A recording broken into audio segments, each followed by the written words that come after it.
Saudi আরবে গিয়ে সারে সর্বনাশ করে ফেলেছিলেন নেইমার জুনিয়র। ইনজুরিতে জর্জরিত হয়ে ফিরেছিলেন ব্রাজিলে। এরপর আর কখনোই নেইমার পূর্ণ সুস্থ হয়ে পুরো একটা ম্যাচ খেলতে পারেননি। হয় মাঝের সময়টায় মাঠে নেমেছেন, নয়তো যেটুকু সময় ছিলেন ইনজুরি নিয়ে খেলেছেন। নেইমারের এমন অবস্থা থেকে বের হতে নানান উপায় বাতলে দিয়েছিলেন সাবেক ফুটবলাররা, কিন্তু এতেও কাজ হয়নি। তবে মেসির মতো একটু চালাকি করতে পারলে নেইমার জুনিয়রের ইনজুরি কমে যেতে পারে কয়েক গুণ।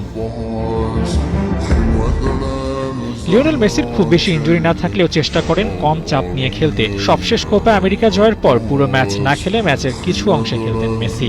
এতে ভদ্রলোকের লাভও হয়েছে। একই পথ বেছে নিতে পারেন নেইমার জুনিয়র।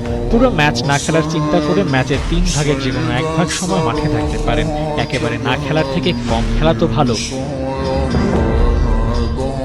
নেইমার এসিএল ইনজুরিতে পড়ে বেশি ভুগছিলেন। সৌদিতে খেলতে গিয়ে আবহাওয়ার সাথে মানিয়ে নিতে বেগ পেতে হয়েছিল তাকে। বিভিন্ন